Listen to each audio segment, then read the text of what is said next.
Breaking news today on a Ravens Rundown as the Baltimore Ravens have signed cornerback Kyle Fuller, bringing him home to the city of Baltimore where he grew up. Welcome into today's show. Tyler Jones here with you. Appreciate you joining us. And before we get any further along and give you the details on the signing of Fuller, I want to hear from you guys. Give me your one-word reaction to the Ravens signing Fuller, bringing him back to the Baltimore Ravens. I'll give you my word in just a second, but I want to hear from you guys first what your one-word reaction is to Fuller coming home to Baltimore. For me, it was surprising to see Kyle Fuller return to the Baltimore Ravens here. A news dump on a Tuesday afternoon that Fuller was coming back to Baltimore is not how I necessarily expected the day to go, but here we are with this news. Let's give you the rundown on Fuller. You can see back in 2018, he was a first-team All-Pro selection, two-time Pro Bowler in 2018 and 2019. Grew up in the city of Baltimore, attended Mount St. Joseph High School, went on to play his college ball at Virginia Tech, and he started his career in Chicago with the Bears, spent last season with the Denver Broncos. So we're finally getting him out of that orange and blue and joining the flock wearing that awesome purple and black here in Baltimore as Kyle Fuller comes home. Now, I want to make sure that we show Kyle Fuller some love on this show. So here's my call to action today, folks. I want you to share this video and select that Twitter icon. Tweet out this video and tag me on it and use the hashtag FullerHouse and click tweet.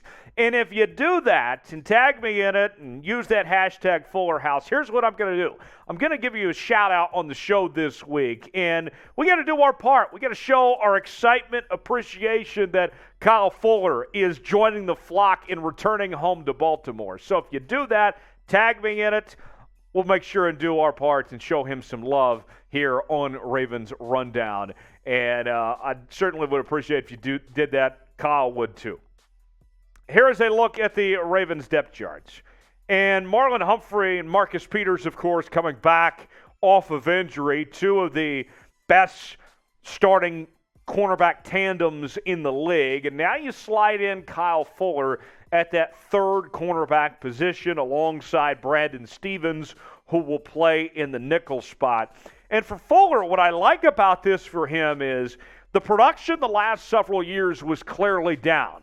We are at the point with Kyle Fuller that he is getting closer to the end of his career than the beginning of his career. The last 4 years, the numbers have not been great, comparably speaking, to what they were back in 2018. You see, he had 7 interceptions then, and every year it just got worse, going from 7 interceptions to 3 in 2019, just 1 in 2020, and then in 2021 did not have a single interception. Started 10 games for the Broncos last year, and so plenty of experience for Fuller. He'll be a great locker room presence, but I think what I like about this is that all the pressure is on Peters and Humphrey. Kyle Fuller gets to do his thing, and you get to let him ride, let him do his own thing. So I want to hear from you guys now. Here's your chance to grade the signing of Kyle Fuller. Type A, B, C, D, or F in the comments. This will be our pinned comment today. And so you're about to get an ad break. Take advantage of it. While that ad's playing, get your votes in and tell us how you would grade the signing, A, B, C, D, or F. Now, while I like the signing for Kyle Fuller to bring him back to Baltimore, I still have questions about his role in this Ravens defense. Let me explain. The depth chart that we showed you a moment ago has him as cornerback number 3, right? Well, that doesn't necessarily mean that he fits as a nickel corner of sorts. So where does this work? I like that you don't have the pressure of him at this point in his career as your number 1 or number 2 cornerback, but I'm wondering exactly where on the field you slide him in with him not necessarily fitting as a nickel corner with the way his skill set is at this point in his career. Look, we've seen Kyle Fuller play some really good football in his years in the National Football League at this point in time. and you bring him back to Baltimore where he grew up, where he's from, there will be a lot of excitement there. The talent is there. Obviously, he has slipped up a bit. The PFF grades, let's show you those. Back to 2018, phenomenal. In 83, right? And then in 2019, 62.5. 2020, 64.1. Last year in Denver, 47.2. So he is on the decline.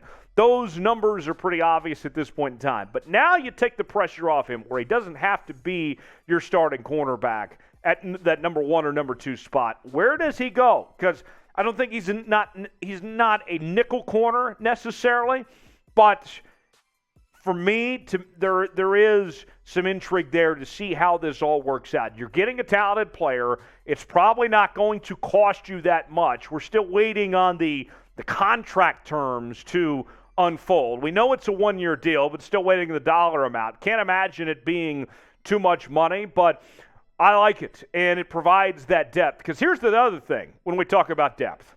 Marlon Humphrey coming off an injury, right? 1 interception last year, one of the best cornerbacks in the league.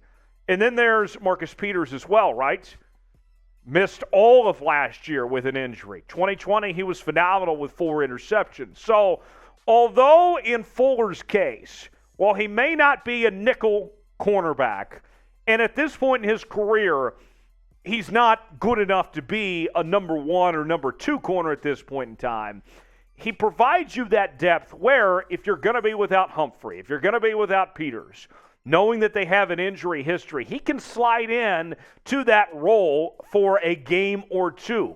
He is going to be as good of a backup as you can ask for to fill that gap if you're without one of those 2 guys. So that's where I like this fit for him, is that there's not pressure on Kyle Fuller and that he can come in and step into those roles if Peters or if Humphrey goes down this year. And based on last year, what we saw at that secondary spot, they'll need that depth. Any help that they can get to provide some stability there, they'll take it at this point in time.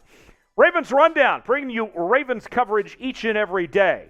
We got this news just a few minutes ago, and we rushed to the studio as quickly as possible to put this video together for you on the channel, and that's what we do here each and every day, providing you daily Ravens content on the Rundown. You got to subscribe so you never miss a moment of the Ravens Rundown. YouTube.com/RavensTV. That's YouTube.com/RavensTV. Turn the notifications on. You will not regret it, and subscribe today. So to recap on Kyle Fuller here. First-team All-Pro back in 2018, 2-time Pro Bowler in 2018 and 2019. The football the last few years has not been that great from Kyle Fuller, but we've seen what he can do at his best. When he is at his best, he can be special. Grew up in Baltimore, Mount St. Joseph High School. Get the parade going at Mount St. Joseph this week, folks, because Kyle's coming home. Previously played for the Bears and the Broncos, and there's that depth chart there. You can see Fuller maybe not quite a nickel cornerback, but if something happens to Humphrey or something happens to Peters, he should be able to fill that role just fine if Humphrey or Peters are out for a game or 2 or for a while. So I like the secondary for the Ravens when you factor in what they did this offseason, obviously drafting Kyle Hamilton, who many believe, including our own Tom Downey, the best player in this past draft. Now you look at it in the secondary of the Ravens, I think, is arguably on par with any secondary in the National Football League. That's not a stretch. I really like this group. Madden, scale it for me. Tell me, 1 through 100, put a number on it. How good is this Ravens secondary? You know, I am a tough judge, and I actually am at the point where if I had to grade this myself, 1 through 100, I think it's a 90. Maybe that's a stretch, but I'm feeling generous today. I think with this move, with Kyle Fuller being your number 3 cornerback, and with the expectations I have for Kyle Hamilton and getting Humphrey and Peters back, I think you're feeling great. A 90 secondary, as good as any secondary in the NFL. Watch out, folks. The Ravens defense of old, those Ravens teams that you watched for so many years, the Ed Reed, the Ray Lewis years. Get excited, folks. This Ravens defense is lethal.